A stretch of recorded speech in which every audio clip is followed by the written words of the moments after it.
Welcome to this edition of Qatsyr Harvest, our continuing presentation of the Shabuw'ah ingathering of the Covenant family. I am your host, Craig Winn, and this is the YAHOWAH blog. This is part 26 of those programs. We have been taking a detour of sorts to clear away some rubbish so that it is easier for God's people to recognize the relevance of Shabuw'ah.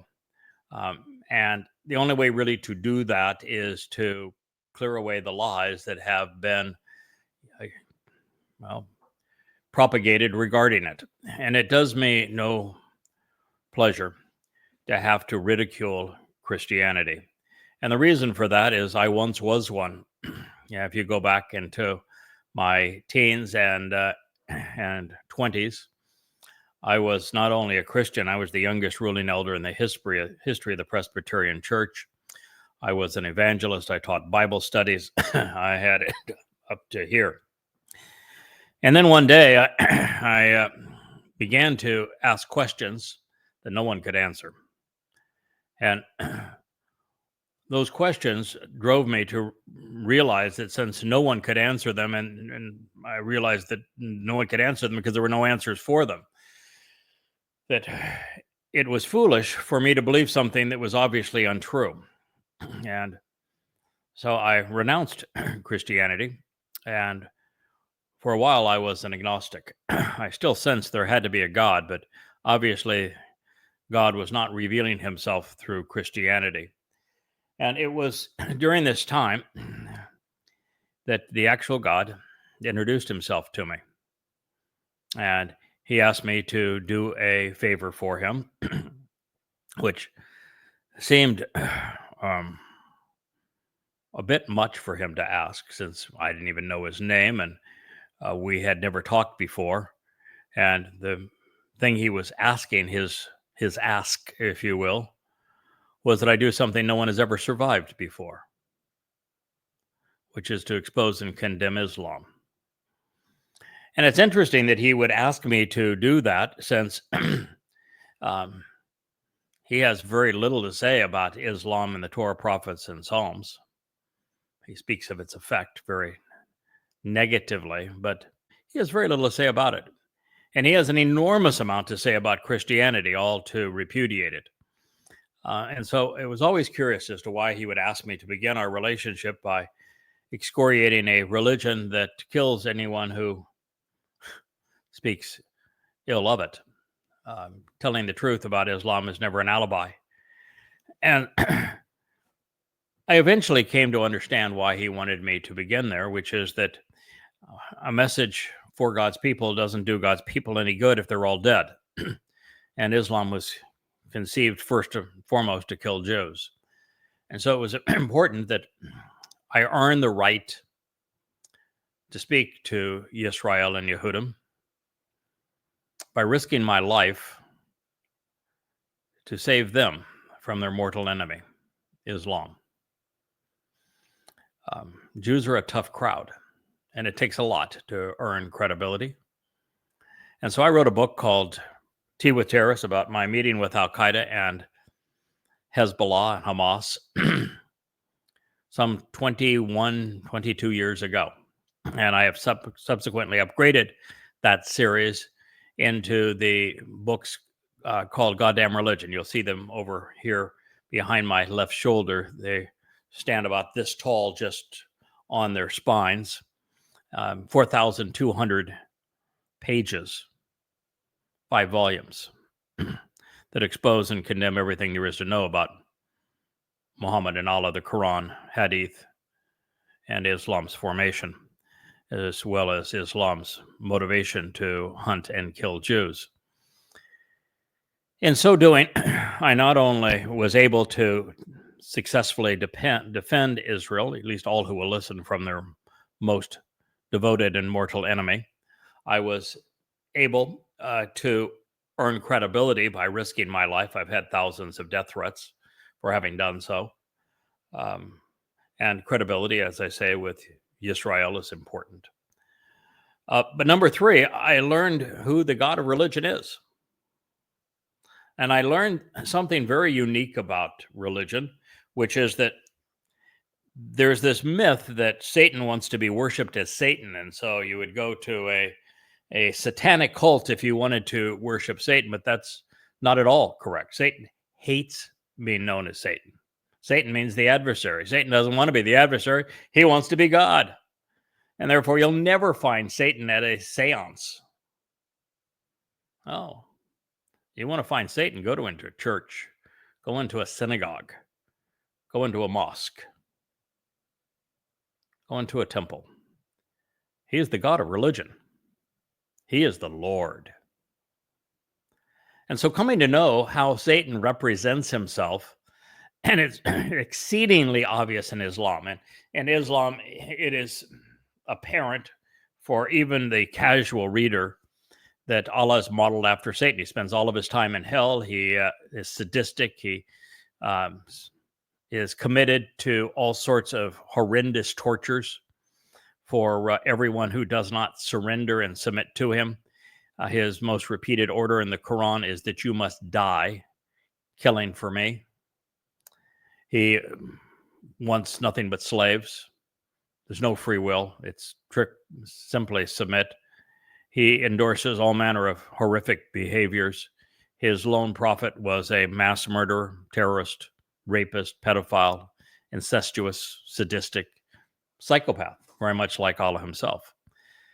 And so in Islam, once you study it, first of all, you sharpen your skills so that you know how to effectively repudiate a religion, which is by excoriating its religious text, which is what I did.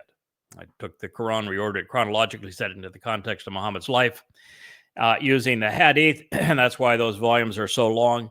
They cover everything there is to know, from camels to fleas, when it comes to Islam. And so I learned the discipline of how to effectively oppose religious lies. I came to know exactly how Satan operates. I managed to write something, now particularly after 10:7, that is capable of saving Israel long enough for them to respond favorably to God's message. And I earned my stripes. I earned the right to come into your home and speak to you about Yahweh, to reintroduce you to your God's name and to his beloved Son, who is your Savior, your Messiah and King. After we excoriated Islam, we spent some time beginning to translate, learning how to translate Hebrew. This is now 18 years ago, 19 years ago. And as we did that, I began in the book of Hosea, which was interesting. I was directed there because of the buddy of mine, he's now passed away, but who taught me how to write, a skill set that has blossomed into the 36 books now that I have written over these past 23 years. And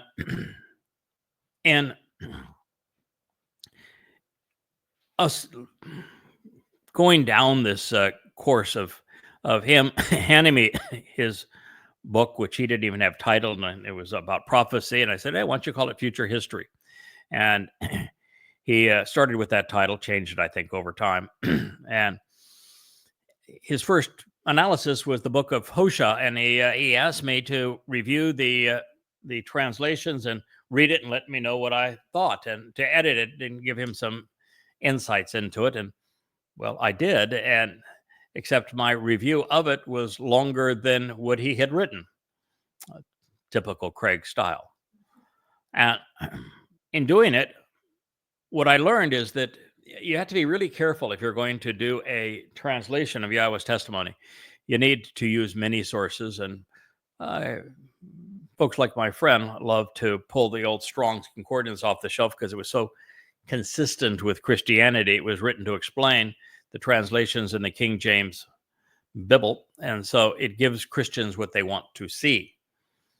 And I quickly learned, boy, you better not rely on one concordance or dictionary if you want to learn Hebrew, and that there's a lot more to it than just the words themselves, and you have to go beyond the words and beyond the diacritical markings of the Masoretes, because They didn't create the diacritical marking so the words could be pronounced because there were already 5 vowels.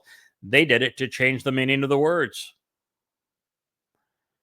And then you learn that about this time is when the first books on the Dead Sea Scrolls were just being published. And now we had a really old manuscript that went 1,500 years back further in time, closer not only to the conception of these texts, because they were just a few miles from Jerusalem where they were found, some 20, but they were also, 1,500 years older than the Masoretic text. And I began to render translations based upon it. And then I learned about, Yahweh's grammar and the moods, the stems, the conjugations. And it began a love affair with this process. And when you start with Hosea, you learn that, wait a minute, Yahweh just laid out a timeline from his divorcing his children to the time that they will be his family again, from the time that he is no longer married to them to the time that, his son is going to marry Israel. And it lays out the fact that Israel has been harmed all of these years because they have ignored Yahweh's Torah. And here they claim to be Torah observant, and you find out, wait a minute, what they're calling the Torah isn't the Torah at all. It's the Talmud. And so it was a marvelous place to begin because it is the place of separation, the place where I learned the concept of azab, where God is separating himself from his people and damning religion. And shortly after that, as I began to translate the book of Bereshith, I was encouraged by a good friend of mine who's become a really good friend again. We had a bit of a separation over a very troublesome woman who drove a wedge between us, but she's now silenced and off in our own little world. And we've resumed our relationship. And this man named appropriately Dode, beloved, from New Zealand, said, I think it's really important that you deal with the book of Galatians, because radio pastors here are saying that Paul was authorized to negate the Torah. So how can Yahweh say the Torah is forever and that we should never add to it or take away from it? And you've got Paul claiming to speak for God, and he is attacking it. And the Christians are saying that he was right to do so. Is that possible? They're citing the book of Galatians. And so I found myself learning Greek after I had learned to translate Hebrew. And I translated the entire book of Galatians. And as I was into it and trying to explain it, you come to a place where evidence and reason don't let you go any further. Paul writes that the covenant was with Hagar and was about slavery, as opposed to being with Abraham and Sarah, with Yishak, and about life in the covenant. And you read what Paul wrote, and you said, well, it's so obviously untrue. It's the opposite of what's true. This man cannot be speaking for God and to say the exact opposite of what God said. So then I began to check Paul's citations where he uses a passage from the Torah prophets or Psalms to validate his peculiar position. Then the positions are always the opposite of God's. And what I found is 100% of the time, he misquoted the passage. He took it out of context. He truncated it so that only the part that he wanted was cited. And the way that he presents it completely misrepresents what God was saying. And he did it 100% of the time. There isn't a single passage that Paul quotes in context or correctly or uses the way that God intended it when you read it in context and state it accurately. And then you realize there is a 0% possibility that God inspired a man to lie about him and to contradict him and to misquote him. 0. I mean, at that point, you have to know that Christianity is a pile of lies, or you're just ignorant and irrational, and you're going to believe it because it makes you feel good. That's where I was. And so I ended up writing a book called Questioning Paul, and that book became 3 books, and my most recent pass through it is now called Twistianity, and it's 5 volumes long, and it excoriates the religion of Christianity. It just tears it up and spits it out. Not because I find pleasure in doing so, but because, and not even to try to save Christians from it. I realize you cannot reason with a religious person. Evidence and reason, even if the statement comes from God himself, the religious don't give a damn. They would much rather impugn the character of the person that is citing God and telling them the truth than they would try to come up with an argument. They have no argument. And so I'm not trying to save Christians. I didn't write Goddamn Religion to save Muslims. They can't be saved. I wrote them, just as I said, with Goddamn Religion to save Israel and Jews from Muslims. Now, in Christianity, Christians are no longer hunting down and killing Jews. Very few of them do. For about 1,600 years, they did. For 1,600 years, the Roman Catholic Church demonized and dehumanized Jews and put them into to shuttles and gave them no rights and was murderous towards them. And ultimately, it was that climate throughout Europe of the Roman Catholic Church and the Holy Roman Empire that created the Third Reich, where Jews were slaughtered in the millions, with Pope Pius XII endorsing the Holocaust and Adolf Hitler. And so, while that is the history of Christianity, and it probably caused greater harm to Jews than all religions combined, it isn't the most deadly today. So today, I expose and condemn Christianity, not because I need to protect Jews from it, nor to save Christians from it, but for a very different reason. And that's important as we tell this particular story regarding the Pentecost ripoff of Shabuw'ah. And that is that Paul's and Peter's rubbish, their religious shenanigan, their counterfeit was of Dode.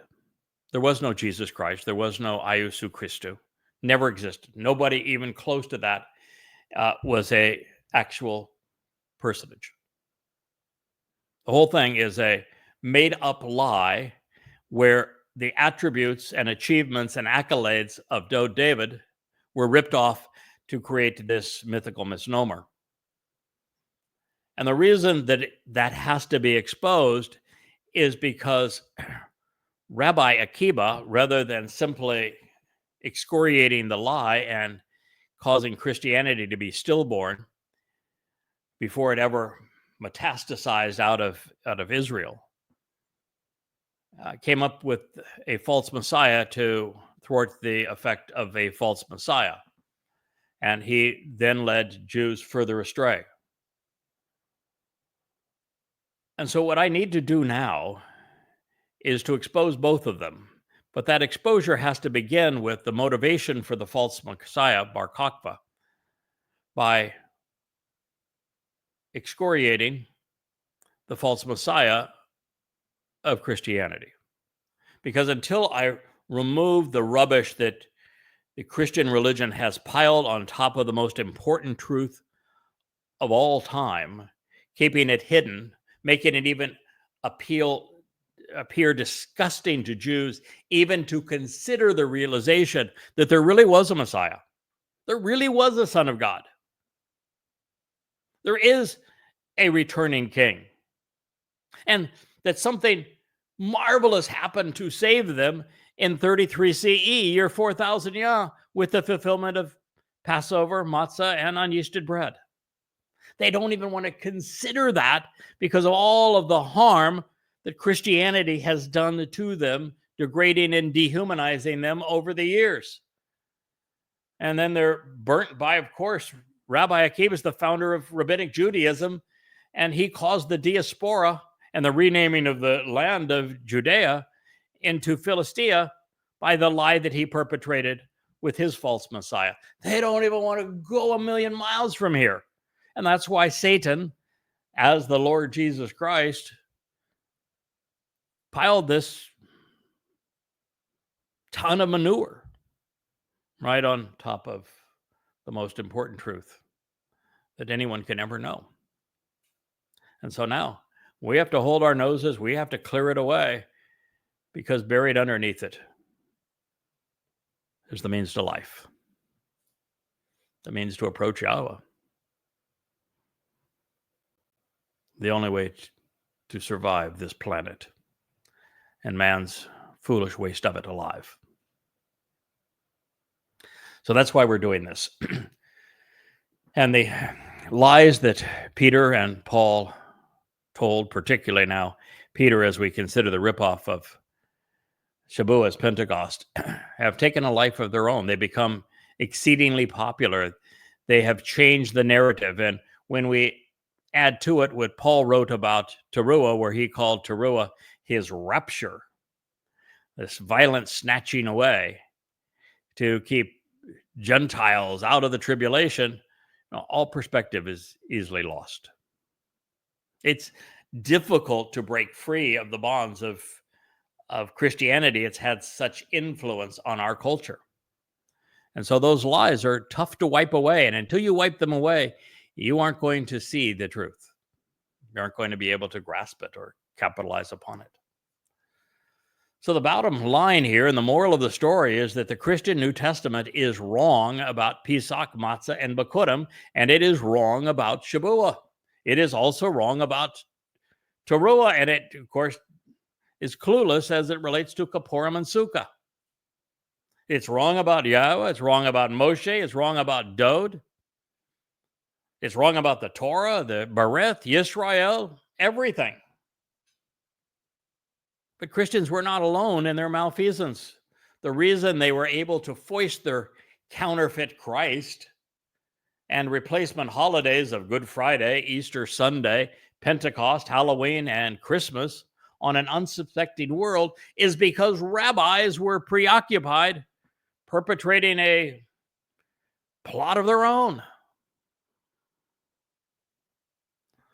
Liars lie, and they pile lies on top of lies, and they fought each other with lies, and it just created a bigger and bigger mess.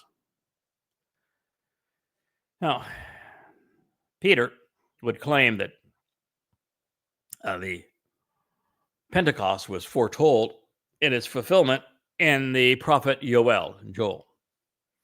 But Joel's prophecy is spectacular, and it confirms many things that are, well, essential insights to understand how the world will digress over these next 8.5 years as we approach, well, the Shabuw'ah, then Towrah, Kippurim, and Sukkah. And since Joel's portrayal transpires 2,000 years from 33 CE to the last days of 2033, that alone should have been sufficient to scuttle Peter's testimony, Luke's credibility, and along with it, the notion that Acts was inspired by a being any greater than the snake who slithered out of the garden. Spirit did not come upon all flesh in 33 CE, not even close. In fact, it came on no one. On 33 CE, it left someone, but it didn't come on anyone. There were no new prophets inspired either, something that would remain true from Malachi to Eliah's return in 2030. And not so coincidentally, the fourth and final chapter of Malachi, my messenger, Malachi, focuses on Eliah's return to help cultivate the Teruah Lakot, and then to orchestrate the events transpiring the following morning, pursuant to the cleansing effect of the Adamah Parah and that sacrifice. All things that we will consider as we delve deeper into what Shabuw'ah and Towrah foretell. See, this is the most interesting moment in history. And we have a ringside seat. I just want more of you on this side of eternity, not on the other. On this day in 4000 Yah, 33 CE, and for all but a few years shy of the 2000, which would transpire after it, there were no wonders in the heavens or signs on the earth beneath. There would be no blood and fire, vapor or smoke, but these would be man's doing, because we would make war on one another. We would pollute this world. It would not be God affecting anything. Well, at least prior to Towrah in year 6000 Yah. The sun was not darkened, although it will be on Towrah in 6000 Yah. The moon did not appear as blood, although it will on Sukkah in year 6000 Yah. And this is because those things would be specific to the fulfillment of Yom Teruah and the sacrifice of the Adamah Parah, the bloody and productive man as the red heifer. On the Shabbat morning of Teruah on September 24th, 2033, there will be copious amounts of blood. There will be billowing smoke, leaping flames of fire, with torrents of cleansing waters dancing off the Temple Mount. There will even be corresponding solar eclipse, as Yada, represented by the moon reflecting the sun's light, will be sacrificed to give the mortal remnant of Yisrael new life. Further, the great day of Yahweh, when he returns, is Yom Kippurim, the day of reconciliations in year 6000 Yah, not Shabuw'ah in year 4000 Yah. And as evidenced by this writing, no one called upon Yahweh's name, and thus no one was saved under Peter's tutelage.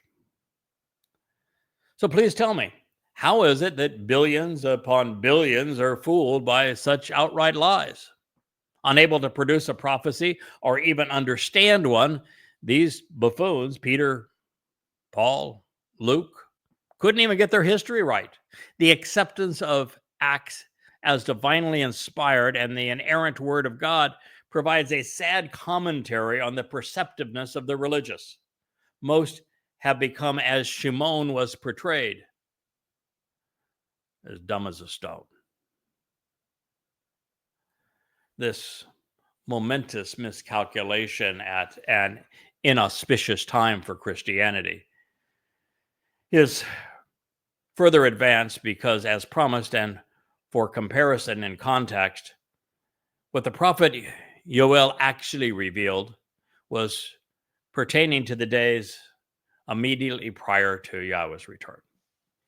And remember, according to Luke, Shimon is said to have quoted Joel 2:28 through 32 to explain the non-event he wasn't witnessing in 33 CE, whose date he did not convey, that had nothing to do with Yahweh, a God who did not know our name, or his Moedim, a concept that he was completely ignorant upon, or his people whom he hated. If I may begin this review of Yoel. Rejoice over these favorable circumstances, children of Sion. Sion means signs posted along the way.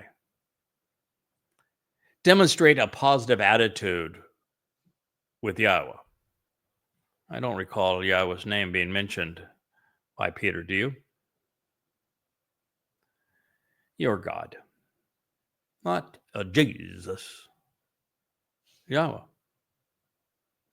For he has provided for you that which is associated with the autumn rains through a teacher who communicates what you need to know about the Torah so that you can be right and thus vindicated. So who do you think that might be? This is Yoel talking about the last days, and he's encouraging the children of Zion, which means those of you Israelites, yeah, goyim, if you're sojourning with Israel, who have read the signs posted along the way, which is from Dod's home on Mount Moriah down the ridge line up to the home for Yahweh's name at the summit of Mount Moriah. That's where those signs are posted, taking us from the exemplar of the covenant to the very home of God.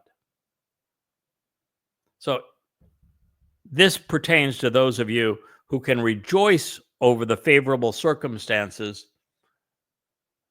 that are presented on those signs. That would be individuals who have come to know Dod's role in being symbolic of the covenant and enabling the covenant's promises, and of being God's firstborn son. Demonstrate a positive attitude with Yahowah.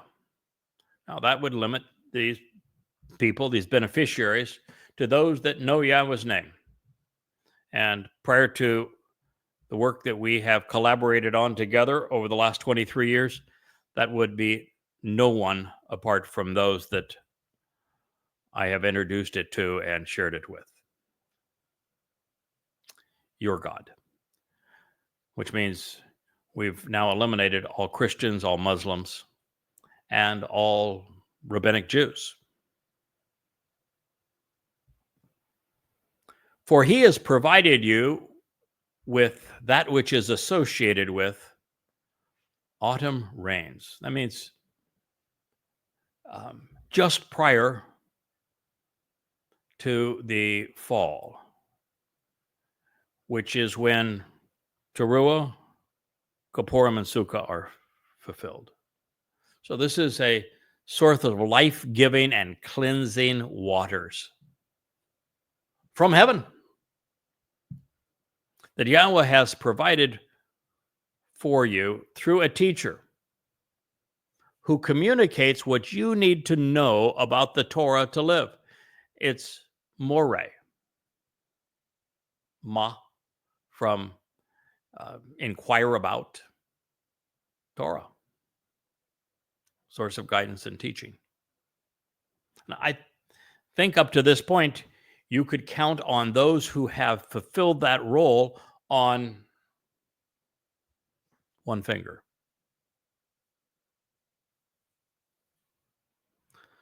So that you can be right and thus vindicated. Tzedakah, which has been our modus operandi from the beginning. We want to be right with God. We very quickly learned that faith is irrelevant. Belief is irrelevant. Only that matters with God is whether or not you are right. Being good is nice, doesn't get you anywhere. With God, it's all about being right. Sadak. It's all about coming to know the Torah to live. He has brought down for you an abundant shower of guidance and instruction, pouring out what you should be contemplating regarding the Torah teaching and directions, communicating as a teacher what you need to know. Moriah, again. When was the first time that you heard that Torah doesn't mean law? It's the source of direction and teaching, guidance and direction.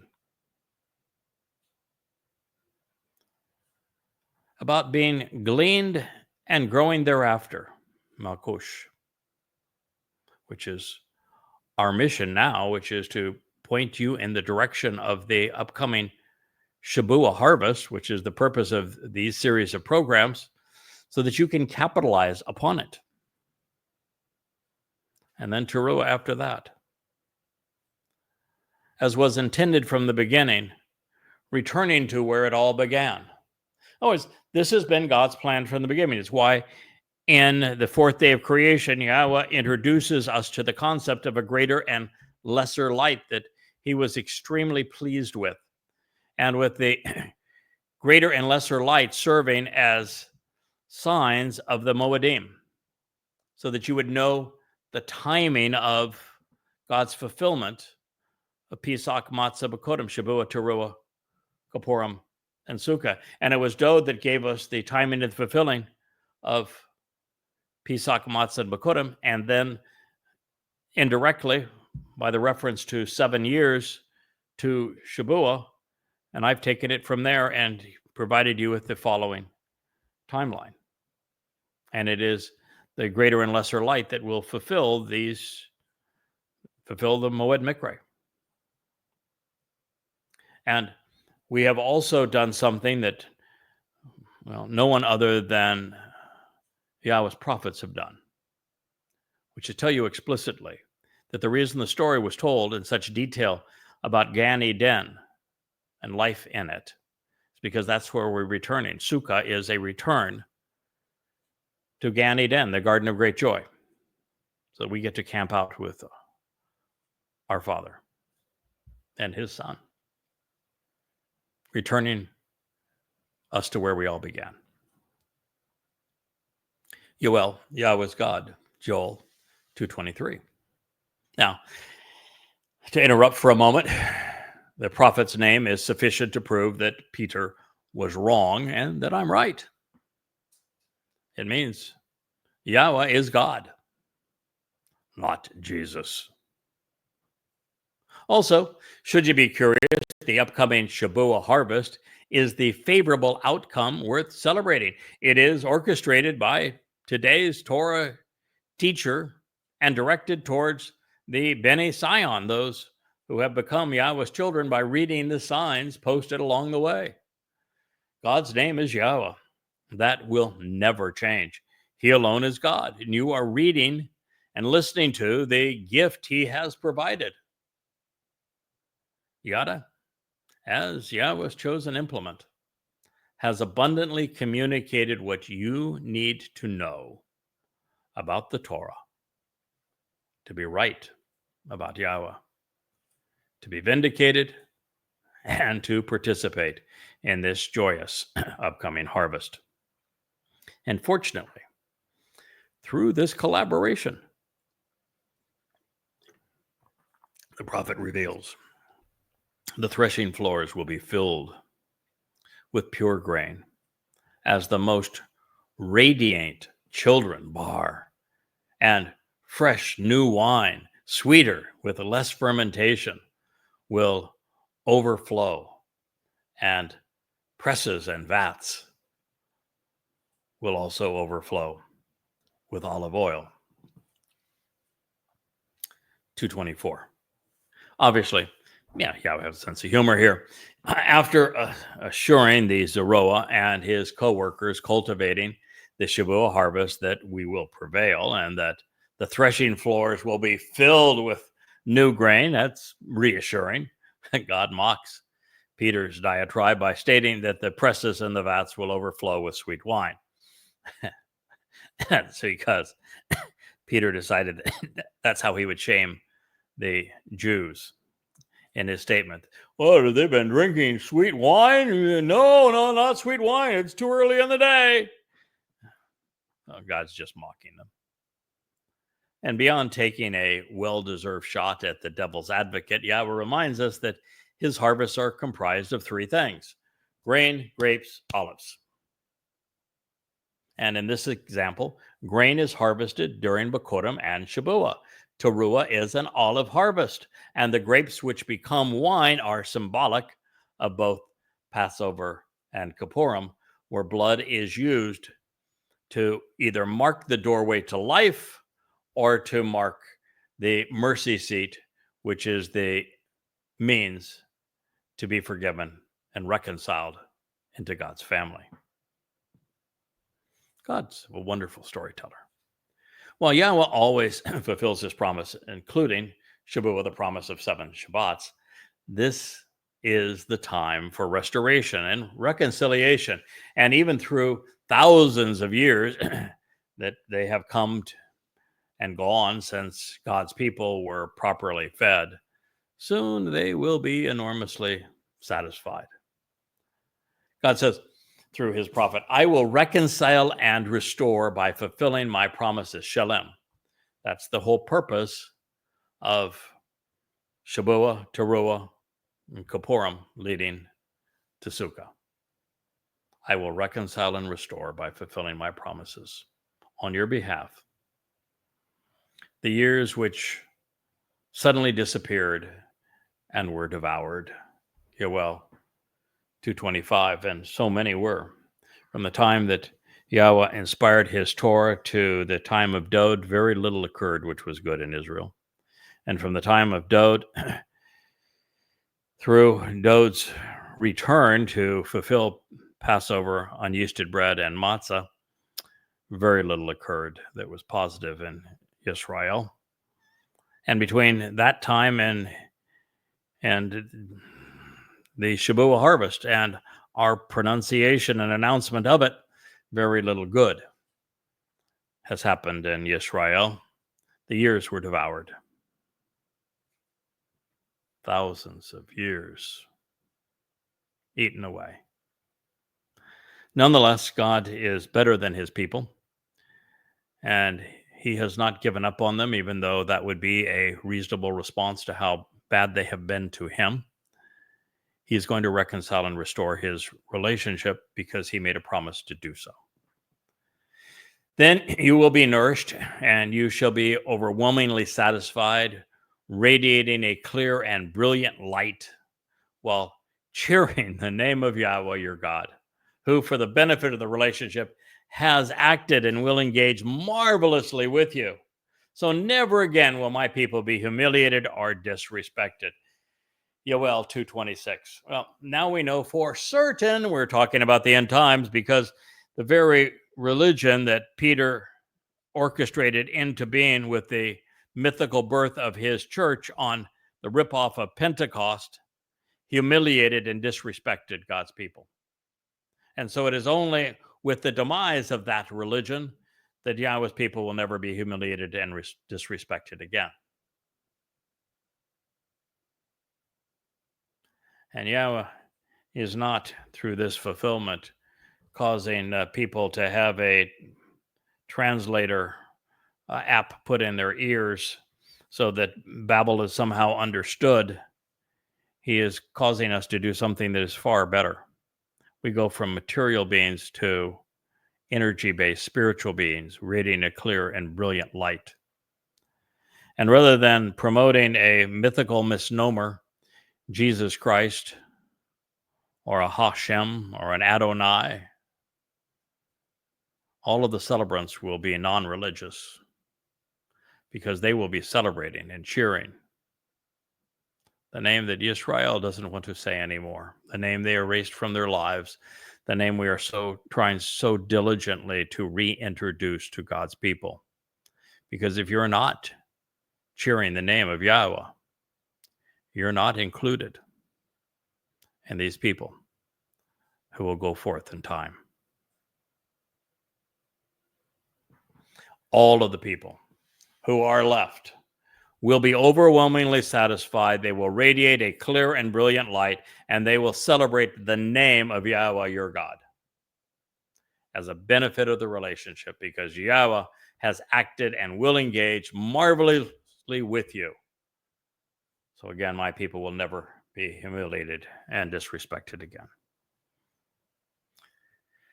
This will occur for a few on Shabuw'ah, for some more on the gleaning of Teruah, and then apart as a result of the second day of Teruah. It's one day, but the morning of Teruah, the 24th of September 2033, will be Eliah that will orchestrate the sacrifice of the Adamah, and God will ignite the fire and release the waters. And this will be the time that Yahweh restores his relationship with the mortal remnant of Yisrael. God's people will never be disrespected again.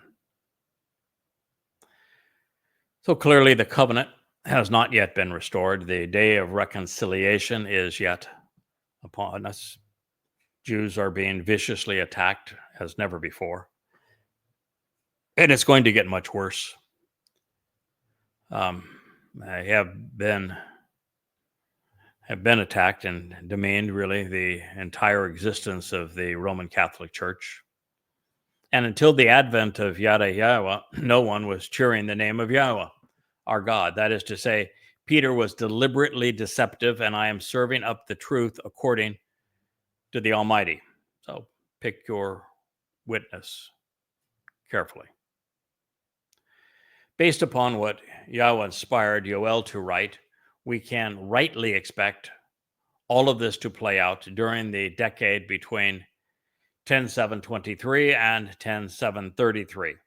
The most important dates are the 22nd of May, 2026, Shabuw'ah, the 4th of April, 2030, which is when the two witnesses will arrive on Mount Moriah to make the final push to call God's people home. 23rd and 24th of September 2033, the Towrah gleaning and the sacrifice of the Adamah. And then the 2nd and 7th of October 2033, God's return with Dod on Yom Kippurim, and then the beginning of the 1,000-year celebration of Sukkah. These dates represent the Shabuw'ah harvest and beginning of the time of Israel's troubles, the Towrah gleaning and the sacrifice of the red heifer, God's and his son's return on Yom Kippurim, and the end of Yaakov's troubles, and then of our return to Eden on Sukkah. Write it in your calendar. Be ready. When Yahweh speaks of being with Yisrael, he is addressing his people, beginning with Abraham and Sarah, Yishak and Ribkah, Jacob and Leah, and then on to the likes of Moshe, Yahusha, Caleb, Shamuel, Dod, Yoel, Eliah, Yashaya, Yirmiah, Zachariah, Malachi, and Yada. And his family now includes the children of Yisrael who are being led home through the text of Yada Yahowah and through the results of the Yahweh blog. These are God's people today. They are Yisrael individuals who engage and endure with God. So here is Joel 2:27. And you will know that I am in the midst of Yisrael. I am Yahweh your God, and there is no other. My family will never be disappointed or experience distress again throughout the remainder of time. So you're going to know Yada, and that God is in the midst of Yisrael. Well, this means that Peter and Paul didn't speak for him because they robbed Israel of all of the promises God made and said that the new favorite people were Gentiles, Romans, and Greeks, part of their church. And yet, God's not predicting and promising that he's going to be in the midst of a Gentile church, is he? He says, I'm going to be in the midst of Yisrael, which means that Peter and Paul lied.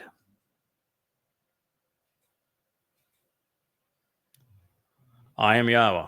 I'm not Jesus Christ. I'm not Allah. I'm not Hashem. I'm not Adonai. I'm not the Lord. I am Yahweh.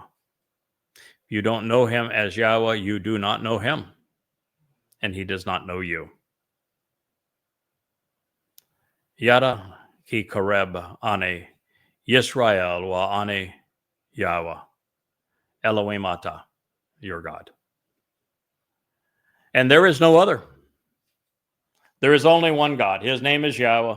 If you have a God by another name, then you might as well be worshiping Santa Claus, the Tooth Fairy, and the Easter Bunny, because your God's no more real than they are. My family, and that would be the covenant, will never be disappointed or experience distress again throughout the remainder of time. Clearly, an end times prophecy. And a return of Yahweh to Israel, which negates everything that Peter was proposing about the birth of his Gentile church. Well, this is occurring now in advance of the Shabuw'ah harvest, and it will occur again beginning on the 1st of Abib at the midpoint of the time of Jacob's troubles, as Yada and Elia herald the return of Israel before the fulfillment of Towrah and Kippurim. And then, like now, there will be a chorus of voices calling Yehudim out of Babylon and back to Yahweh. To participate, we must know our God by name, and we must be actively involved sharing his testimony. Now, while this introduction to the prophecy decimates Christian credibility, it can't be true and Christianity true. And if it isn't true, Christianity can't be true. Christianity loses either way. If you're rational, now that you know this, the only way to be a Christian is to be irrational. Lots of irrational people of faith. That means that they have placed their faith in something that is untrue. So while this decimates Christian credibility, particularly the last pronouncement, we have now reached the prophetic nature of the narrative Peter misappropriated and misconstrued to an unfathomable extent. And beyond the fact that nothing in the preamble of his prophecy as addressing this very moment, or any of it had transpired as described, the prophet forecloses on the notion that he was addressing year 4000 Yah 33 CE, because that day was 2 millennia from the last days.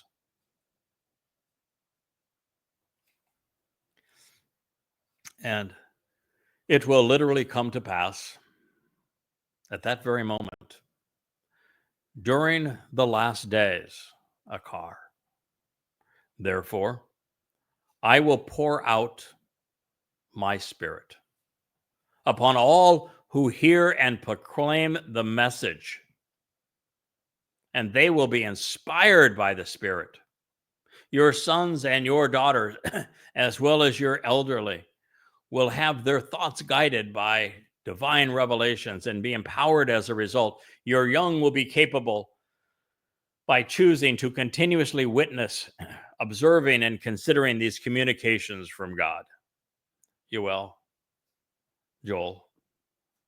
2:28. All right, so this is what Peter misappropriated and Luke cited. And yet it speaks of the last days. So it means that they were either false prophets and thought that 2,000 years ago was the last days, or they're just creeps and thieves. Take your pick. Don't care which one you choose. So it will literally come to pass this very moment, during the last days, therefore, that I will pour out my spirit upon all who hear and proclaim the message. That has not happened before. There's one time when Yahweh's spirit was shared amongst 70 individuals. It was the time that Moshe complained bitterly that the job that Yahweh had asked him to do was impossible, and he was really having a fit over the irritable nature of Jews. And Yahweh said, okay, I'll give you what you want. You want help? You think it's going to be better with these bozos? I'll share the spirit that I placed on you with the 70. And, they acted like big shots, and says that they prophesied for a short while. And we don't have a word of what they said, mind you, so it wasn't much value. Was actually of no value. And then they ceased. Well, since that time, there's no mention of the Spirit of Yahweh coming on anyone other than it certainly came on Dode. Forcefully, overwhelmingly. And Dode, as a result, was able to proclaim the message. And we have written testimony of what Dode had to say as a great prophet. The only time that the Spirit of Yahweh is presented as multiples is in Yashayah in the 11th chapter, where the 7 spirits of Yahweh come upon the Choder to cause the Choder to be wise, to be intellectually capable of being the first to discern Yahweh's testimony for thousands of years. Being Bien, which means that he would be the one who would be able to make the connections necessary to understand, the first to do so in thousands of years. That he would be the diat is empirical wisdom and knowledge that is derived from Yada, and that he would have this kind of knowledge and wisdom. He is going to be the beneficiary of the spirit of Gabor, which means exceedingly bold, blunt, powerful, a man of very forceful thoughts and words. It's going to be really heroic in God's eyes and to what he achieves over time. And that with the Spirit of Yahweh, he is going to come to respect and revere Yahweh. And this is unique because that's the only person in, 2,500 years that Yahweh has poured the Spirit upon. Same individual that he was speaking of is providing the autumn rains and the flood of teaching. And this, though, coincides, the statement in Yoel coincides to the statement that we find in Zechariah 12, where Yahweh is talking about pouring out his Spirit on Jerusalem in immediate advance upon his return with his beloved Son, whom he's saying that Jews allowed to be pierced, crucified. And they're going to weep for his beloved Son, for all they have done to ignore him and to hurt him and to harm him and to disgrace him over these years. So this is the same moment in time that is being discussed. And for the same reason, this will be the first time ever that the Spirit of Yahweh has been poured out on a significant group of people. And with the Spirit, they are going to be able to have their thoughts guided by divine revelations and be empowered as a result. They will become vastly more capable, being effective witnesses. They will be observant, considering these communications of God. And at this point, there is no reason for them to ever cease, because we're in a very different world upon this moment, because at this time, God's expunging all religion and all politics and all conspiracy from the earth. So all there is left is those who know and love Yahweh. And so the Spirit can reside on us, just as Yirmiyah 31 tells us at this time that Yahweh is going to write a copy of his Torah guidance inside of us. So we're going to be fully equipped to live in God's presence. Also, upon those who work and upon those engaged in the service to the family in these days, I will bestow my Spirit. So there will be those who will be engaged in the work of Yahweh after his return, that will also be empowered by the Spirit of Yah. And I can tell you that the Spirit of Yah, and that I share the seven spirits of Yah, they have settled upon me to do this job.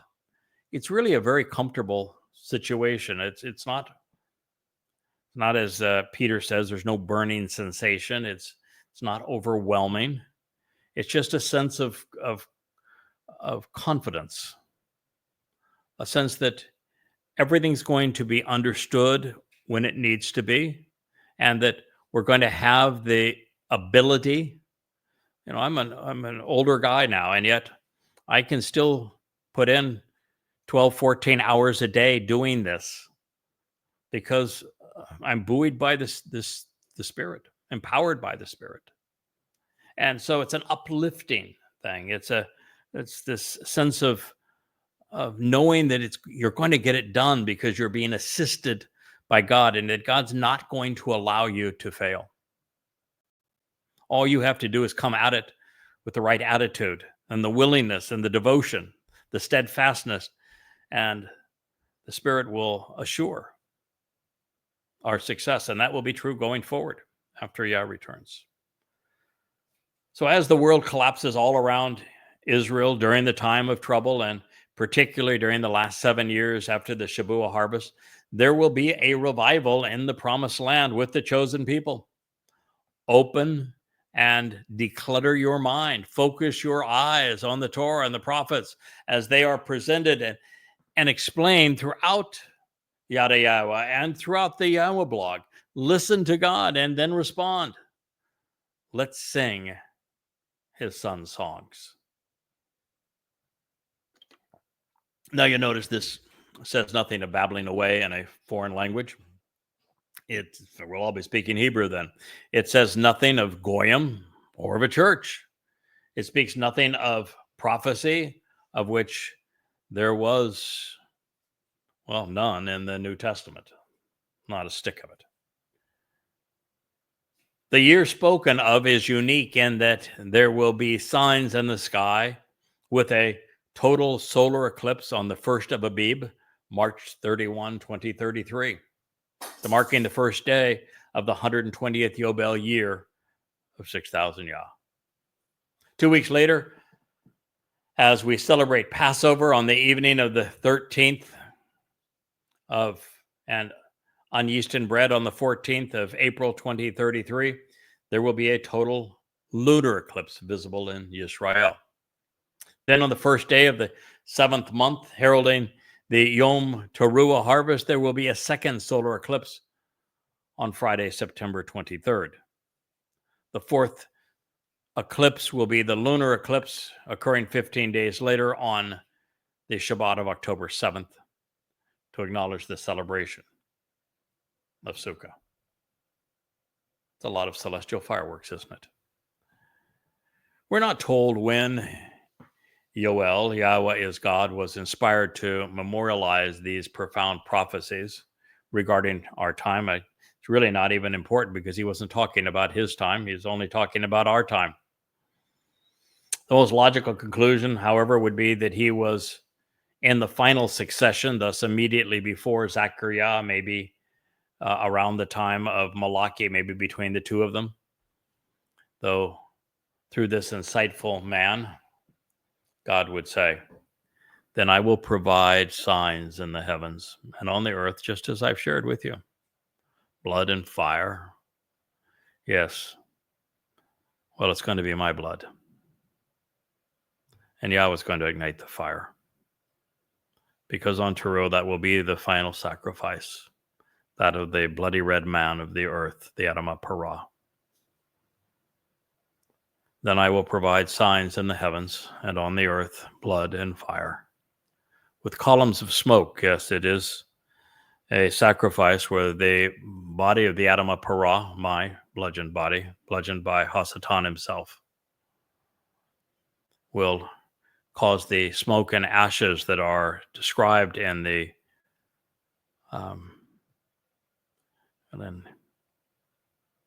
book of Bamidbar, Numbers, pursuant to the sacrifice of the Adamah Parah. And so it was the 19th chapter of Bamidbar, Numbers, where the ashes are specifically described along with the water and the fire, and that it is the means to cleanse the adulterous woman that represents Yisrael in Numbers 5.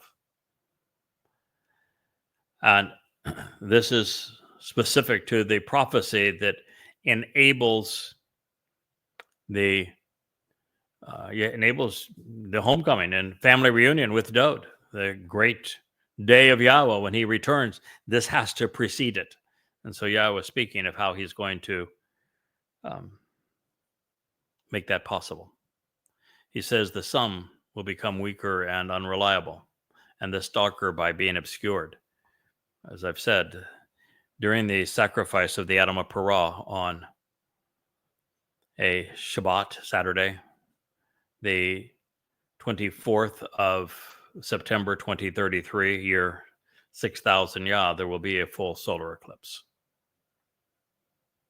And look it up. I have. You can validate it for yourself. And the moon will be bloody red. There'll be so much smoke in the air. Have you ever seen what the moon looks like when there's a forest fire, for example? Well, this is going to be billowing smoke. And when you looked at the moon through billowing smoke, it is red and obscured.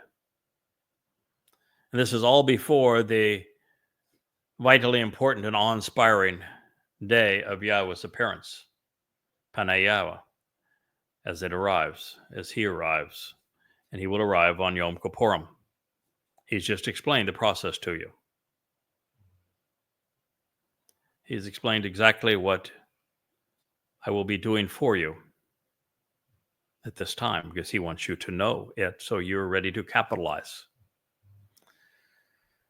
So beyond the 4 eclipses, these additional atmospheric occlusions are possible for a number of reasons, but I think the best explanation is really quite simple. Yahweh's going to ignite the fire under the sacrifice that I have made as the Adamah Parah. And the smoke and those flames are going to leap up into the heavens as the waters gush off the Temple Mount to incinerate the rubbish that has come to obliterate God's people while purifying and cleansing this mortal remnant of Yisrael for Yahweh's return. Pointing out the obvious, since these phenomena are heralding Yahweh's arrival, methinks Peter tripped on his forked tongue when he misappropriated the date and prophecy on behalf of himself, his gang, and his counterfeit Messiah, Iesu Christou. While it may be a lot to process at this point, these signs in the heavens and on the earth are Yahweh's doing. He has re-engaged to save his people. The blood which is being shed is, well, my own on this case. There will be, prior to that, great bloodshed that would be perpetrated by Muslims against Jews. They're going to flood into Israel and numbers 1,000 times greater than on 10/7/23. Yes, you heard that correctly, 1,000 times greater. And they're not going to just flood into Israel from the west, but this time from the south, the east, the north, and from the inside out, because by that time, a state of Islamic terror will be carved out of the heart of Israel. It will be a horrible, horrible experience. The reason the sun is becoming weaker and less reliable is that for just a moment of time, Yada, represented by the moon, does take center stage and then quickly gives way to the sun, who is Dod. And the actual sun actually becomes less important because Dod returns as brilliant as the sun, as God's and Yahweh's presence. So Yada represents the moon reflecting the sun's light. He is pictured as bloody red because he will be viciously attacked by Satan and his ilk between Towrah and Kippurim, which is actually fortuitous because of what the red heifer portends in this situation. And also representing the bull, which makes Yisrael presentable in the end.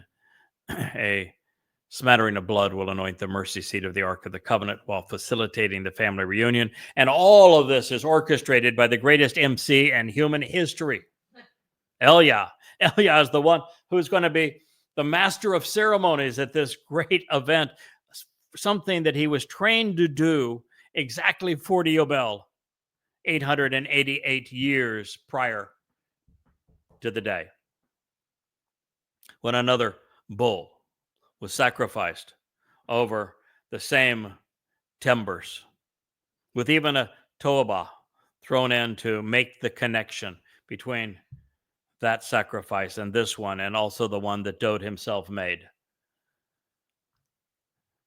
And then the waters this time will be supplied by Yahweh as he unleashes a torrent from beneath the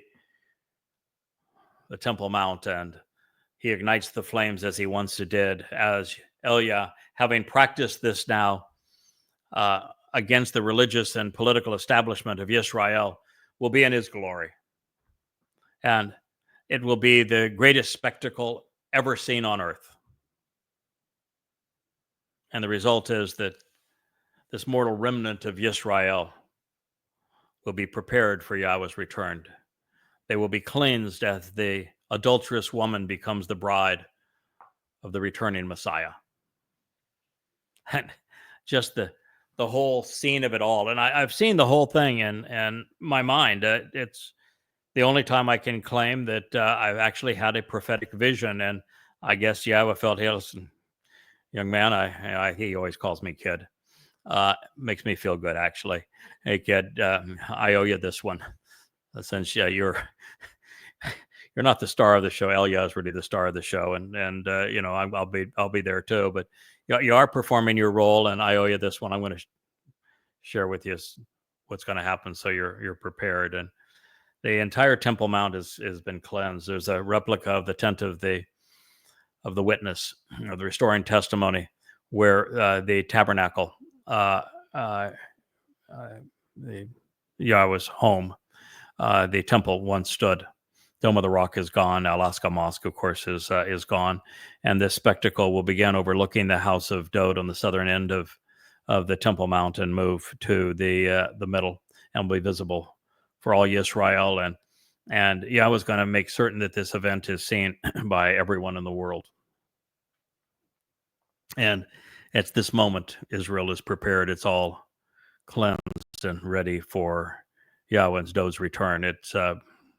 I just feel thrilled and honored, even if my role is to be the bloody red cow in the midst of it. I just feel thrilled and honored to be a part of it, and to help facilitate the ultimate family reunion.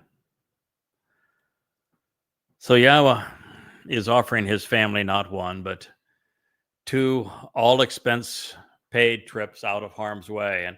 And so it says, and it shall come to pass at that moment in time that all who receive the benefits of the relationship call out to meet, and the name of Yahweh will be spared and delivered, protected from danger and saved from harm.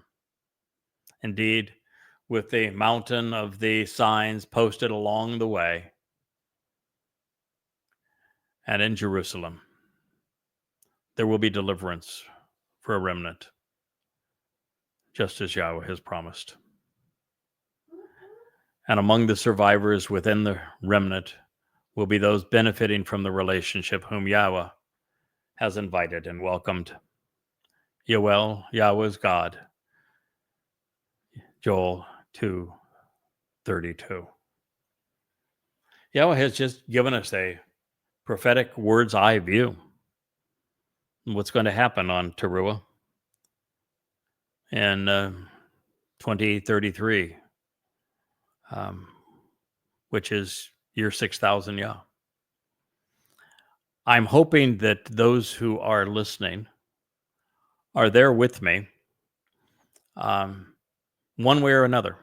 Either you're there with me because you have capitalized upon what we're talking about now and you're part of the Shabuw'ah harvest and you're returning with Yahweh and Dod and witnessing this from above. You were a come lately, but still transformed into light on Towrah as the sun sets on the 23rd of September, 2033. And there is the lakat gleaning of Israelites as olives. And you are returning now to witness this. Or you are part of that mortal remnant who has finally embraced Yahweh by name and embraced the realization that his son is your savior. And that you, at this very moment in time, are celebrating the relationship. You're receiving the benefits of the relationship. You're calling out to meet in the name of Yahweh, and that you're among those spared, protected from danger, and saved. And that indeed you are with us on the great mountain of Zion and reading those signs posted along the way in Jerusalem, because there will be deliverance for this remnant, just as Yahweh has promised. Yes, there will be survivors amongst the remnant of Israel, all benefiting from the relationship, because Yahweh has invited and welcomed his people home. What a wonderful place for us to end this program, and this the 26th iteration of the Yahowah blog on Qatsyr harvest, with our focus on Shabuw'ah, even though we have concluded with a wonderful presentation from our God on Towrah. Thank you so much for listening. I'm your host, Craig Winn.